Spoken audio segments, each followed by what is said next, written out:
ce qui me surprend avec la Chine, ce n'est pas le progrès économique fabuleux, fantastique, énorme, dont on nous parle, parce que finalement, lorsqu'on a autant de moyens, des armées de travailleurs, une stimulation du profit, une libération des ressorts économiques du profit. Et ça n'est pas stupéfiant qu'on obtienne, et surtout si en plus on s'autorise à ne pas respecter certaines règles, certaines limites au niveau du commerce international, etc., on peut vraiment obtenir ces résultats. Ce n'est pas ça qui m'intéresse, en tout cas, je ne suis pas homme à m'exalter de l'augmentation, de la production, de je ne sais quoi en Chine. En revanche, je trouve tout à fait passionnant cette dialectique entre capitalisme et communisme, disons. Parce qu'on a vécu quand même pendant des décennies sur l'opposition capitalisme-communisme. Le capitalisme surexploite les travailleurs, etc.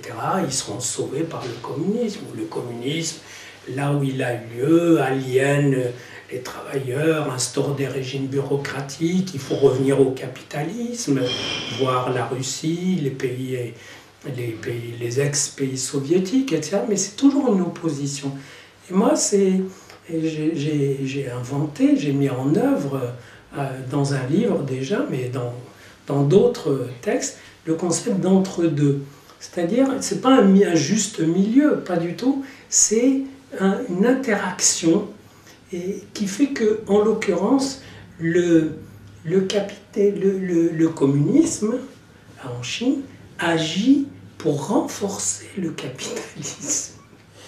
Et le capitalisme, à son tour, ainsi renforcé, réagit sur les structures bureaucratiques, sur le jargon même national communiste, et pour le renforcer. Donc il y a une espèce de tressage de l'un par l'autre, de l'un à travers l'autre, qui fait que c'est quelque chose de tout à fait original. Si on avait dit à Marx que les meilleurs producteurs du capitalisme seront les plus efficaces, seront les communistes,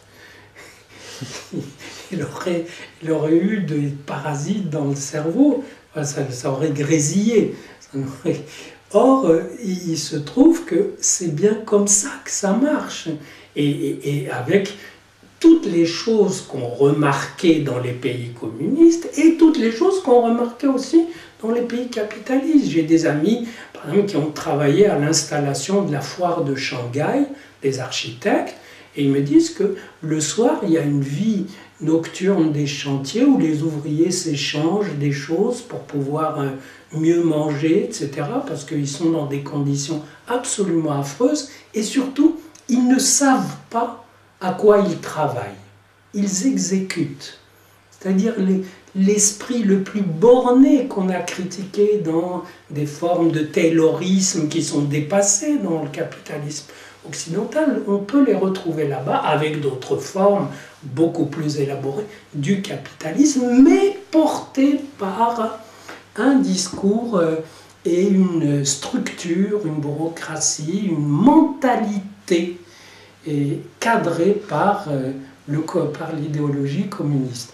C'est-à-dire que c'est pas un mélange chaotique, pas du tout. Je dis que c'est un waving, comme on dit en anglais, vous voyez, un tissage, un tressage, où l'un se renforce par l'autre, de sorte que, au point de vue humain, au point de vue éthique, je n'ai pas l'impression que ce qu'on va obtenir, ce soit quelque chose d'absolument original. Je veux dire, ça sera sûrement le propre de la Chine, mais ça ne sera pas une forme de libération d'un certain niveau éthique tel qu'on peut on rêvait dans un pays où on a vécu l'illusion communiste, où ça serait le prolétariat qui libérerait tous les enchaînés parce qu'il n'a rien à perdre. On a vécu l'illusion capitaliste, parce qu'elle aboutit aussi à mettre en évidence une rapacité, une cupidité, un appât du gain digne des descriptions de Balzac. Donc, on a les deux types humains, là, le communisme, le capitalisme, dont on a vu les limites, et puis là-bas, ils sont en train de féconder l'une par l'autre pour le plus grand profit des individus d'une certaine classe. Si là-bas il y a 100 millions de gens qui vivent dans l'aisance, 100 millions c'est beaucoup, même si c'est sur 1,3 milliard, mais il y a une classe aisée, très aisée, très luxueusement entretenue, qui vit sur les profits, sur l'exploitation, et en même temps c'est pris dans un discours de fierté. Donc les gens vont être exploités et brimés, etc., mais cadrés avec un bonus, un plus économique qui va